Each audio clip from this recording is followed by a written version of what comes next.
오늘 저는 본문 말씀을 가지고 왜 십자가인가 두 번째 시간 나누도록 하겠습니다.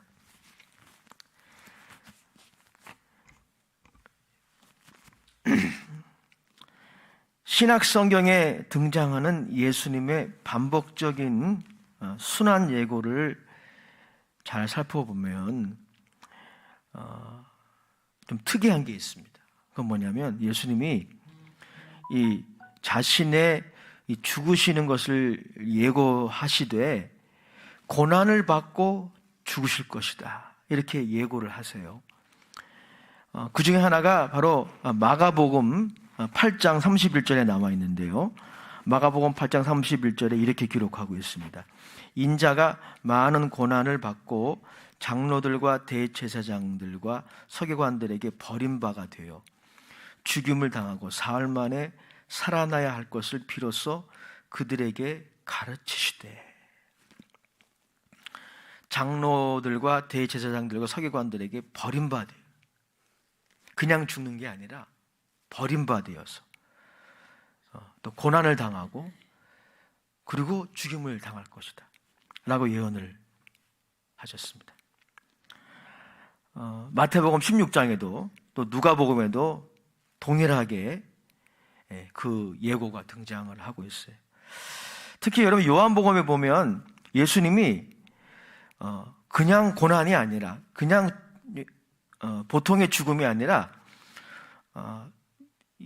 특별한 방식으로 죽음을 맞이하실 것이라 라고 예고하셨는데요. 요한복음 3장 14절의 말씀이 바로 그것입니다. 제가 읽어드리겠습니다. 모세가 광야에서 뱀을 든 것 같이 인자도 들려야 하리라. 그냥 죽으시는 게 아니라 나무에 달리신다는 거예요. 들리신다는 겁니다. 모세가 광야에서 뱀을 든 것 같이 인자도 들려야 하리라.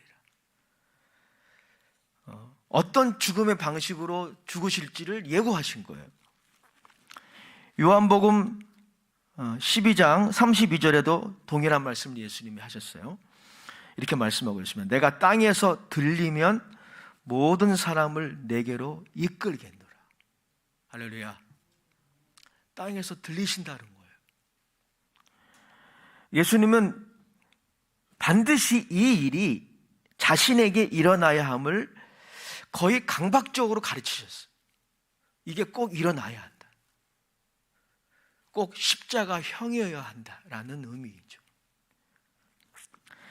사실 여러분, 이 나무에 달려있는 이 형벌은 신명기 21장 23절에 이미 언급이 되어 있습니다. 그래서 우리가 신명기 21장 23절을 보면 이 나무에 달려서 죽는다는 것의 의미가 좀 더 분명해집니다.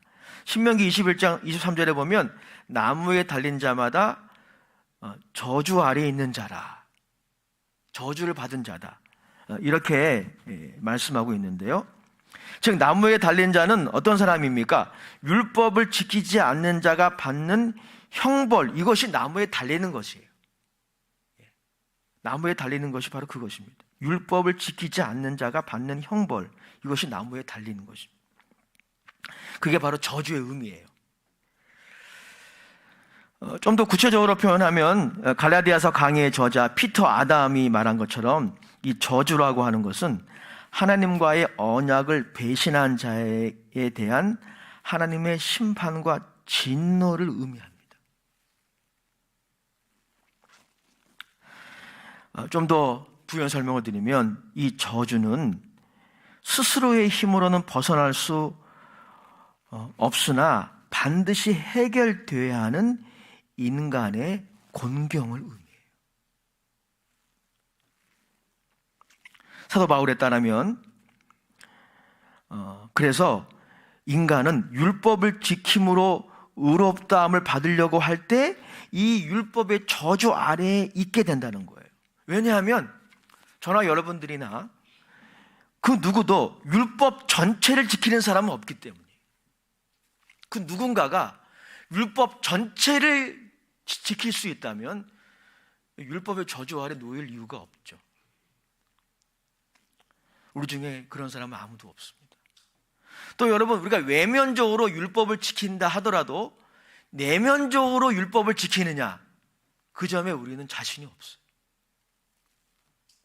그러니까 그런 기준으로 볼 때 율법을 지킴으로 의롭다함을 받으려고 하는 자는 이 율법의 저주 아래 있게 되는 것입니다. 여러분, 이것이 이 인간의 딜레마예요. 율법은 지켜야 됩니다. 율법을 지키는 의무가 삭제되는 게 아니에요. 하지만 그 누구도 율법을 지킴으로 의롭다함을 받을 사람이 없는 것, 이것이 바로 인간의 곤경이에요. 이게 인간의 딜레마예요. 이것이 바로 이 저주가 의미하는 바입니다. 우리가 보통 저주라는 단어를 이렇게 좋아하지 않잖아요. 저주라고 하면은 내 몸에 질병이 생기거나 갑자기 잘 되던 사업이 안 되거나, 혹은 어느 날 운전을 하고 가는데 한 번도 그런 경험이 없는데 접촉사고를 경험하거나, 이런 것들을 우리는 저주와 연관시키는 경우가 많은데, 여러분, 성경이 생각하는 저주는 그것이 아닙니다. 그것 이상이에요. 그게 본질이 아닙니다. 성경이 말하는 저주, 율법의 저주라고 하는 것은 이 인간의 곤경을 말하는 거예요. 율법을 지켜야 하지만 율법을 지키지 않는 이 인간의 딜레마. 그래서 율법의 저주 아래에 있는 이 인간의 이 상황이 바로 인간의 공경입니다. 그래서 우리는 오늘 그리스도께서 십자가를 지신 두 번째 이유를 발견해요. 지난 시간에 첫 번째 이유, 왜 십자가인가, 첫 번째 이유를 같이 나눴는데 오늘 두 번째예요. 예수님이 십자가를 지신 이유는요, 그가 그냥 죽으시는 것이 아니라 십자가에서 고난과 능욕을 경험하시고 죽으신 이유가 있어요. 그것은 뭐냐면 이 율법의 저주에서 우리를 속량하시기 위해서입니다. 우리 13절 말씀 다시 한번 읽어보겠습니다. 본문이죠. 갈라디아서 3장 13절 시작. 그리스도께서 우리를 위하여 저주를 받은 바 되사 율법의 저주에서 우리를 속량하셨으니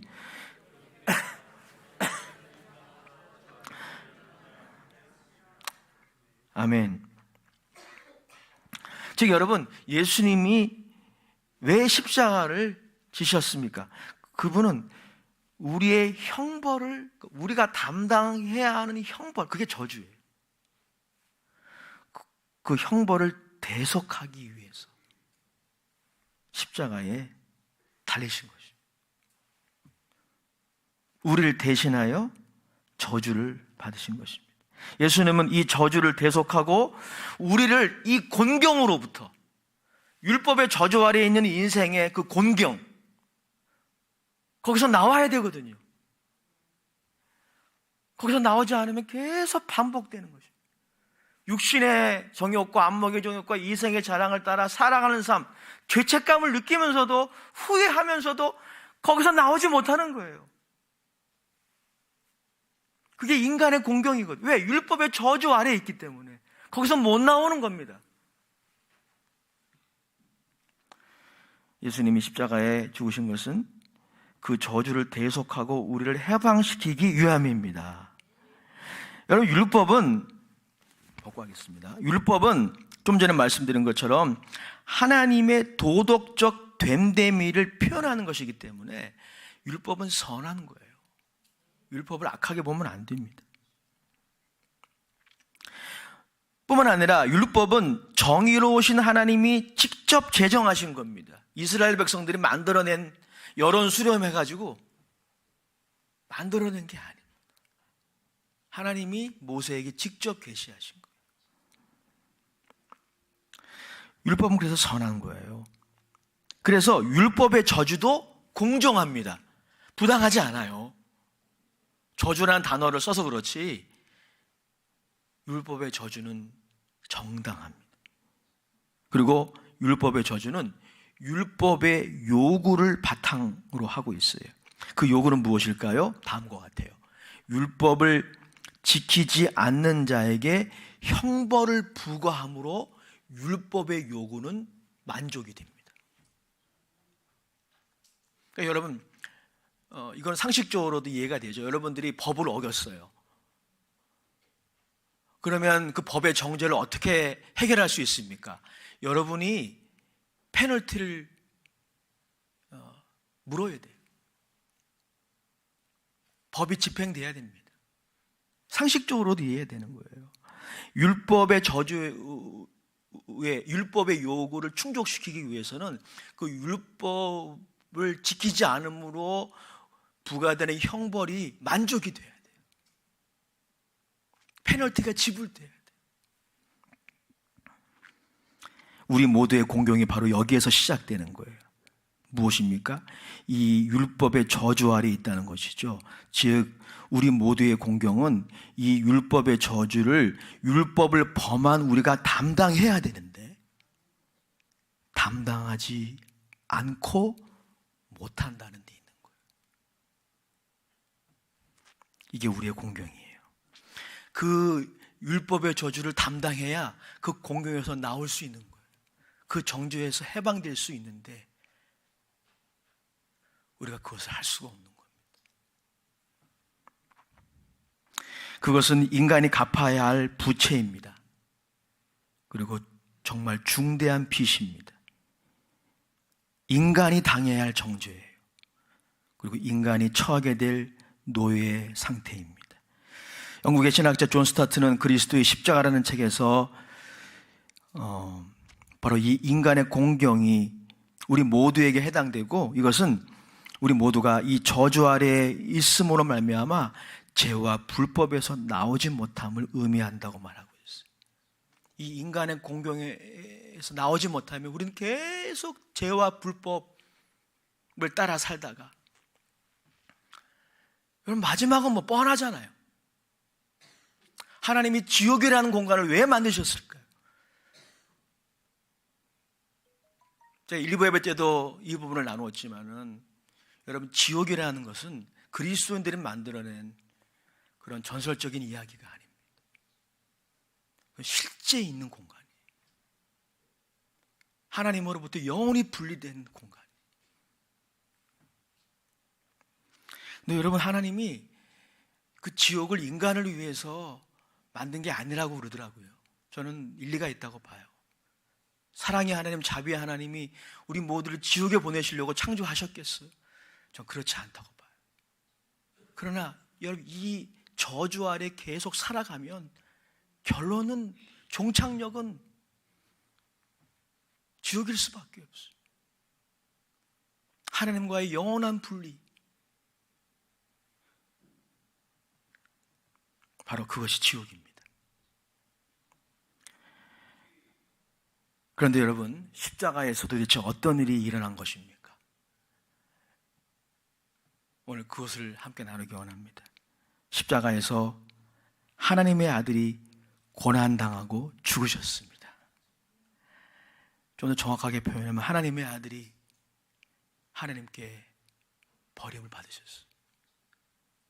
그래서 여러분 하나님의 아들이 십자가에서 7마디를 하셨다라고 알려져 있는데 그 중에 하나가 시편 22편을 예수님이 인용하셨죠. 엘리 엘리 라마 사막다니 하나님 하나님 어찌하여 나를 버리셨나이까.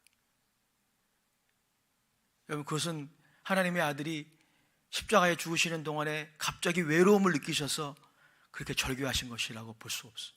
실제로 하나님의 아들은 십자가 상에 있는 동안에 하나님으로부터 유기당하신 거예요. 우리의 저주를 짊어지셨기 때문에 그렇게 되신 것입니다. 사랑하는 여러분, 십자가에 달리신 그분은 단순히 의로운 영웅이 아닙니다. 나사렛 출신의 의로운 영웅이 아니에요. 또한 그분은 하나의 희생양도 아닙니다. 우리가 보통 이 후자로 생각을 참 많이 하죠.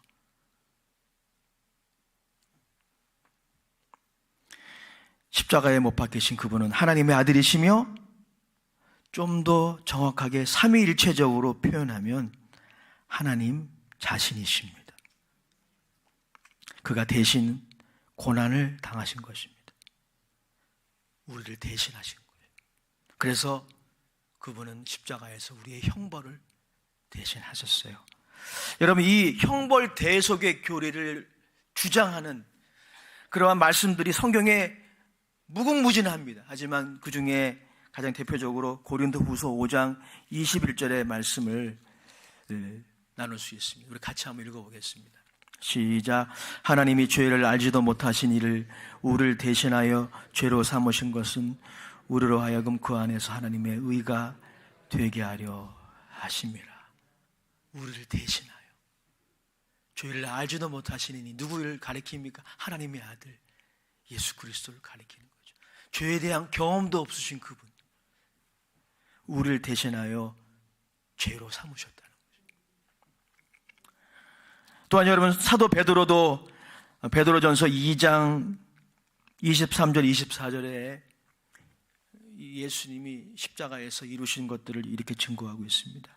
제가 읽어드리겠습니다. 욕을 당하시되 맞대어 욕하지 아니하시고 고난을 당하시되 위협하지 아니하시고 오직 공의로 심판하시는 이에게 부탁하시며 친히 나무에 달려. 우리 24절 같이 읽어볼까요? 시작. 친히 나무에 달려 그 몸으로 우리의 죄를 담당하셨으니. 아멘. 우리의 죄를, 우리의 저주를, 우리가 지불해야 할 그 저주를 담당하신 것이죠. 베드로 전서 3장 18절에도 이렇게 말씀하고 있습니다. 우리 같이 읽어보겠습니다. 시작. 그리스도께서도 단번에 죄를 위하여 죽으사 의인으로서 불의한 자를 대신하셨으니 이는 우리를 하나님 앞으로 인도하려 하심이라. 육체로는 죽임을 당하시고 영으로는 살리심을 받으셨으니. 아멘. 대신하셨으니. 대신하셨으니. 즉 그리스도 안에서 하나님이 인간이 되심으로 우리를 대신하여 고난당하신 것입니다. 그것은 죄인을 대신한, 죄인을 위한 고난이고 죽음이었습니다. 중세의 위대한 신학자 중에 안셀름이라고 하는 신학자가 있는데 영국의 캔터버리의 대주교였습니다. 그는 왜 하나님이 인간이 되셨나라는 책을 썼는데 그 책에서 이렇게 이 형벌 대속, 십자가에서 일어난 이 형벌 대속의 사건에 대해서 증거하고 있는데 한번 들어보십시오. 그는 이렇게 말했어요. 죄인인 인간은 죄 때문에 그가 갚을 수 없는 빚을 하나님께 지고 있으며 그 빚을 갚지 않는 한 구원을 얻을 수 없다. 그런데 하나님을 제외하고 이것을 만족시킬 일은 없다. 즉 율법의 요구, 형벌이 부과돼야만 만족하는 율법의 의의 요구, 이 정당한 요구를 만족시킬 인생이 없다는 것입니다.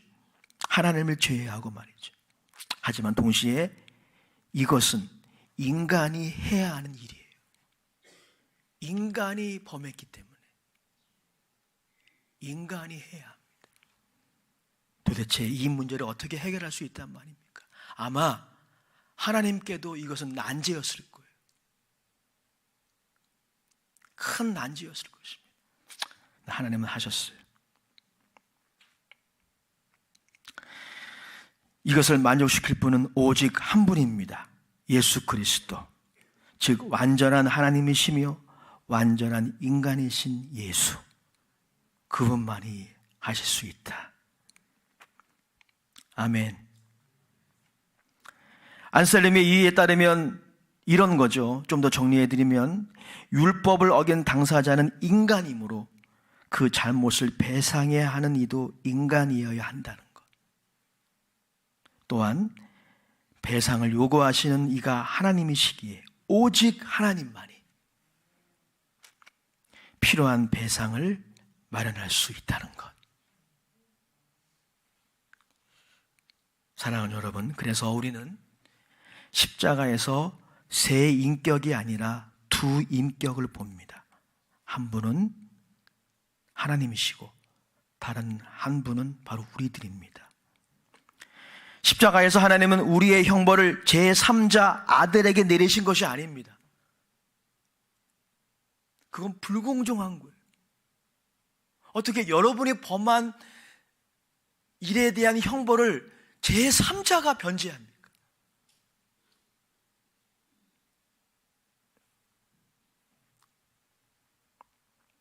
반대로 여러분, 순수하게 성부 하나님이 십자가에 달린 것 또한 아닙니다. 성부 하나님 아버지가 십자가에 달리신 것도 아닙니다.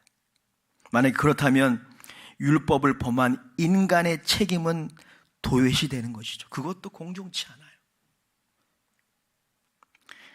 우리가 누군가에게 상해를 입힌다면 사과와 배상은 그 본인이 해야 되지 않습니까? 그러면 여러분, 십자가에서 도대체 어떤 일이 일어난 것일까요? 잘 들어보십시오. 그리고 저를 잘 따라와 주셨으면 참 좋겠습니다. 이 일이 일어났어요. 하나님의 아들 그리스도가 우리를 대신하고 대표하여 우리가 담당해야 하지만 할 수 없는 율법의 저주를 담당하신 것입니다. 그리고 하나님의 의의 요구를 만족시키신 것입니다. 즉 십자가에서 성부와 성자는 성령 안에서 함께 우리가 지불해야 하지만 지불하지 못하는 채무를 함께 변제하신 거예요. 예수님이 그래서 십자가에 죽으실 때 마지막 하신 말씀이 있죠. 그 가상 7원 중에서 마지막 하신 말씀이 요한복음에 의하면 내가 다 이루었다 하였어요. 헬라어로는 테텔레스타이라고 합니다. 영어로는 it is finished. 다 이루었다. 뭘 다 이루신 것입니까? 이것을 다 이루신 것입니다. 하나님, 성부 하나님이 홀로 하신 것이 아닙니다. 성자 예수님이 홀로 하신 것이 아닙니다. 같이 하신 것입니다. 우리가 변제해야 할 채무를 다 지불하셨어요.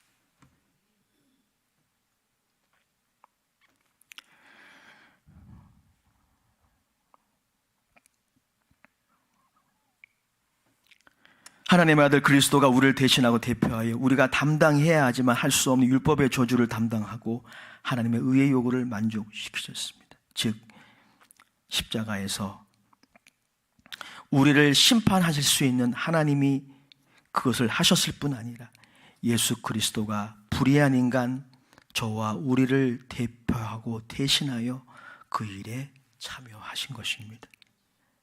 어떻게 이것이 가능했을까요? 하나님의 거룩한 사랑이, 측량할 수 없는 자비하심이 십자가에서 나타남으로 가능했습니다. 하나님이 성령을 통해 그 사랑을 여러분의 심령 모두에게 부어주시기를 축원합니다. 하나님의 그리스도 안에서 우리의 저주를, 우리의 심판을, 우리가 받아야 할 심판을, 우리가 받아야 할 형벌을 자신에게로 돌리신 셈이에요. 그래서 제가 존경하는 스위스의 위대한 신학자 칼 바르트는 이렇게 얘기했어요. 십자가에서 이루어진 심판은 심판하는 자가 그 심판을 자기에게로 돌리는 심판이었다. 그것이 이루어졌습니다.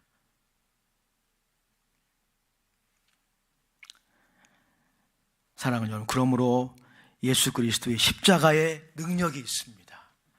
여러분이 예수님의 십자가를 바라보면서 매일 감동하지 않아도 좋습니다. 예수님의 십자가를 바라보면서 맨날 눈물을 흘리지 않아도 좋습니다. 그럴 수 있다면 좋겠지만 꼭 그렇지 않아도 돼요. 그러나 한 가지 여러분들에게 부탁드립니다. 예수님의 십자가에 능력이 있음을 믿으시기 바랍니다. 거기에는 용서와 치료와 화목의 능력이 있습니다.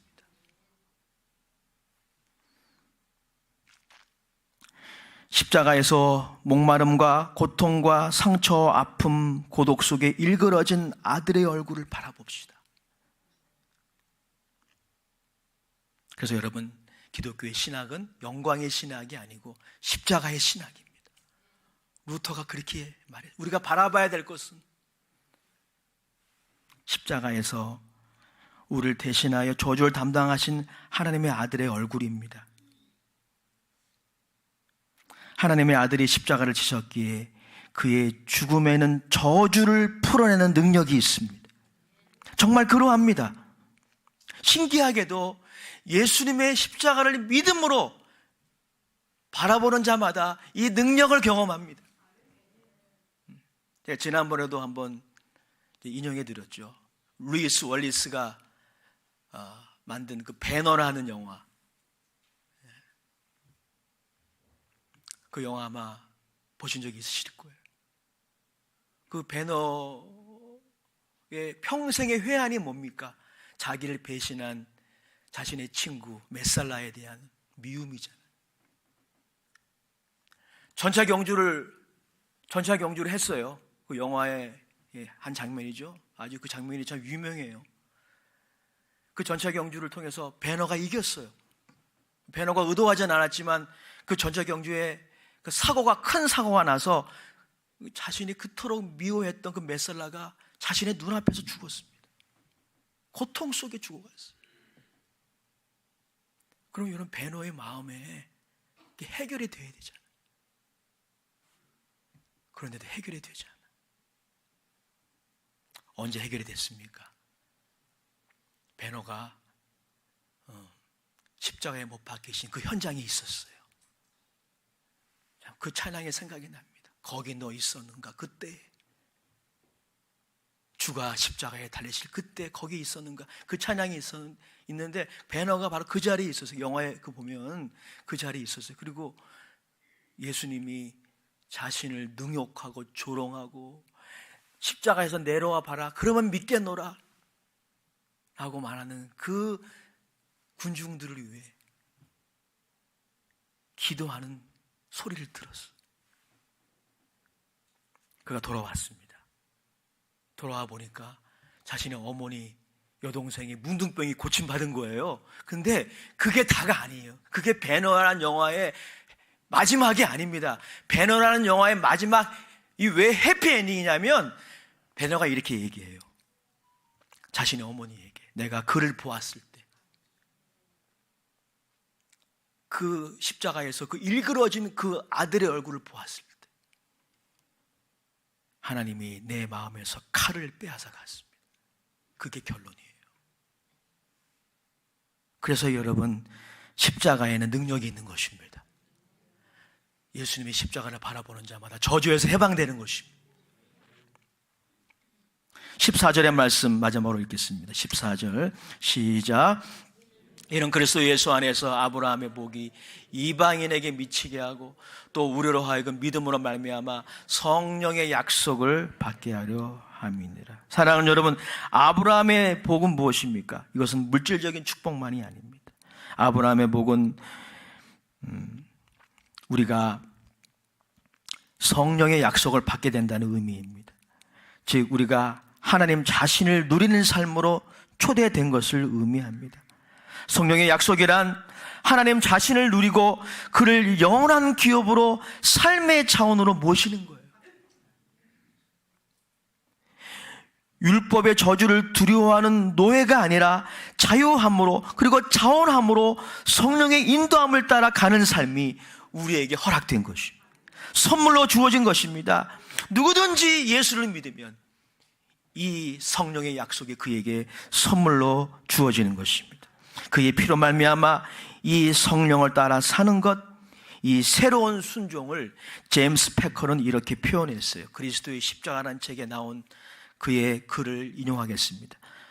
우리를 구원하기 위해 필요한 것은 무엇이든지 하기로 작정하신 사랑에 의하여 우리 주 예수 그리스도는 불가피하게 우리에게 주어진 하나님의 파괴적인 심판을 참으시고 그 기력이 다하기까지 담당하셨다.